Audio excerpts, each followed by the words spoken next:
हरे कृष्णा, राधे राधे। एक बार फिर से आप सभी का बहुत बहुत स्वागत करती हूँ आपके अपने चैनल कृष्ण प्रिया में। बहुत जल्दी मकर संक्रांति आने वाली है, तो सभी को मकर संक्रांति की बहुत सारी ढेर सारी शुभकामनाएं।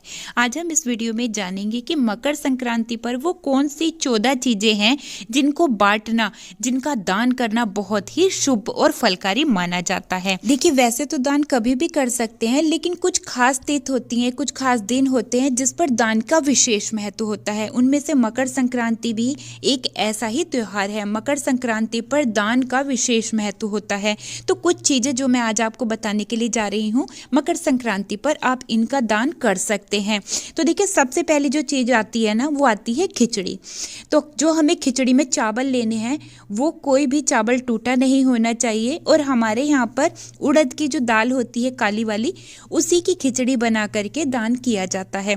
आप सूखी जो खिचड़ी एक जगह मिलाकर भी दान दे सकते हैं, और खिचड़ी को बनाकर भी किसी भूखे को आप जो है भोजन करा सकते हैं।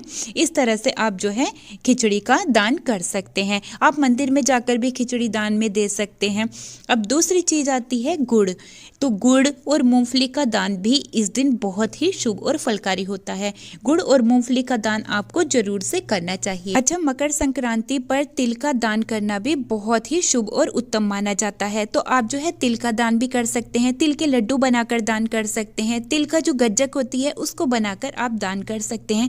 तिल के साथ आप गुड़ जरूर से दान करें। जैसे मूंगफली के साथ करते हैं ना, वैसे ही तिल के साथ भी आपको दान करना है गुड़ को। अच्छा, मकर संक्रांति पर सुहाग की चीजों का दान करना भी बहुत शुभ माना जाता है। तो आप इस तरह से चूड़ी का दान कर सकते हैं। चूड़ी के साथ आप बिंदी या सिंदूर को भी दान कर सकते हैं। ये भी बहुत ही अच्छा माना जाता है। आप अलग से पूरी किट बनाकर भी, जो श्रृंगार की किट मार्केट में भी मिलती हैं, उसको भी आप दान में दे सकते हैं। अच्छा, बर्तन का दान करना भी इस दिन बहुत ही शुभ और उत्तम माना जाता है। तो इस तरह से आप जो है किसी पीतल के बर्तन को दान कर सकते हैं, तांबे के बर्तन दान में दे सकते हैं। बाकी आप अपनी सामर्थ्य के अनुसार चांदी के बर्तन भी दान में दे सकते हैं। अगर कुछ इनमें से ना कर पाए तो आप स्टील के बर्तन भी दान में दे सकते हैं, लेकिन बर्तन नए होने चाहिए, इस बात का ध्यान रखना है। अच्छा, मकर संक्रांति पर अगर आपके घर के आसपास में कोई मंदिर है, तो ठाकुर जी की इस तरह की पोशाकें आप जो है मंदिर में दान में दे सकते हैं। लेकिन जो लड्डू गोपाल जी की पोशाकें होती है ना, जिसके यहाँ पर लड्डू गोपाल जी की सेवा है, या तो आप उनके यहाँ पर दान करें, या फिर आपके घर के पास में जो भी कोई मंदिर है, वहाँ पर जाकर आप ठाकुर जी की इस तरह से पोशाकें दान में दे सकते हैं। आप जो है मंदिर में जाकर जो पूजा की चौकी होती है ना, वो भी दान में दे सकते हैं।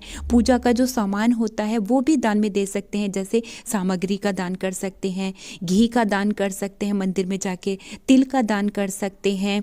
और आप जो है पूजा से संबंधित जो बर्तन होते हैं, जैसे तांबे की प्लेट हो गई है ना, पीतल के दीपक हो गए, इस तरह से जो है आप चीज़ें ले जाकर मंदिर में दान कर सकते हैं। बैठने के लिए जो आसन होते हैं ना, वुलन वाले, उनको भी आप दान में दे सकते हैं मंदिर में जाकर। ये बहुत ही शुभ रहता है। इसके अलावा देखिए, इस तरह की जो वेलवेट की ड्रेसेस आती हैं लड्डू गोपाल जी की, वो भी आप दान में दे सकते हैं। अच्छा, जो छोटे छोटे बच्चों की वुलन की कैप आती हैं, या जैसे शॉल होते हैं, इस तरह की चीजें भी आप जो है किसी को दे सकते हैं दान में। जो हो सके तो आप जरूरतमंद को ही दान में दें, या फिर मंदिर में जाकर भी आप दान कर सकते हैं। तो इस तरह से आप जो है वुलन की चीजें जो होती हैं, जो वुलन की बेडशीट होती हैं, जैसे ब्लैंकेट होते हैं, इस तरह की चीजें भी आप दान में दे सकते हैं। देखिए, लक्ष्मी प्राप्ति के लिए श्रीफल, जिसको नारियल बोला जाता है ना, इसका दान बहुत ही शुभ माना जाता है। तो आप नारियल का दान कर सकते हैं। अच्छा, जो चीजें मैं आज आपको दिखा रही हूँ ना, ये सारी मिलाकर भी आप 14 करके दान में दे सकते हैं। नहीं तो फिर आप कोई एक चीज ले लें और फिर आप उसको 14 की संख्या में दान में दे सकते हैं। अच्छा, जो हरी मूंग होती है ना, जो साबुत मूंग होती है, और उसकी जो दाल होती है हरे छिलके वाली, उसको भी आप दान में दे सकते हैं। कई जगह पर उसी की खिचड़ी भी बनाई जाती है, ठीक है, तो आप उसको भी दान में दे सकते हैं। इससे हमारे गणेश भगवान बहुत अधिक खुश हो जाते हैं और उनका बहुत सारा आशीर्वाद हमें प्राप्त होता है। अच्छा, हम पूजा पाठ की चीजों को भी दान में दे सकते हैं। तो इस तरह से देखिए, सुंदरकांड, एकादशी की मैंने पुस्तक ली है, एकादशी व्रत कथा की पुस्तक है, दुर्गा सप्तशती जी की पुस्तक है। आप इसके अलावा रामायण, भागवत जी, श्रीमद् भगवत गीता, इस तरह की पुस्तकों को भी दान में दे सकते हैं। अच्छा, इस तरह की जब आप पुस्तकें दान में दें, तो इस बात का ध्यान रखना है, या तो आपको मंदिर में दान करना है, या जो इनका पाठ करता है ऐसे ही व्यक्ति को आपको इन पुस्तकों को दान में देना है। अच्छा, अच्छा, जो कैलेंडर होते हैं, जो कि पंचांग होते हैं, इनको भी आप दान में दे सकते हैं, लेकिन पंचांग आपको ऐसे व्यक्ति को ही दान में देना चाहिए जिसको कि देखना आता हो, ठीक है। इसके अलावा आप नमकीन का दान कर सकते हैं, ठीक है। जो रेवड़ी होती हैं उनका दान कर सकते हैं। मतलब तिल की चीज़ें दान करना जो है मकर संक्रांति पर बहुत ही शुभ माना जाता है, और मूंगफली का दान करना भी बहुत शुभ माना जाता है। इसके अलावा आप जो है छाते का दान कर सकते हैं, जूते चप्पल का दान आप जरूर से करें। अच्छा, मंदिर में घी, सूखे मेवे और जिस आसन पर बैठकर पूजा की जाती है ना, इस तरह का आसन दान करना बहुत ही शुभ और उत्तम माना जाता है, क्योंकि इन चीजों का दान अगर हम मंदिर में करते हैं ना, इसलिए अच्छा माना जाता है क्योंकि देखिए, अगर हम घी दान करते हैं तो ठाकुर जी के मंदिर में जोत जलाई जाएगी उस घी से।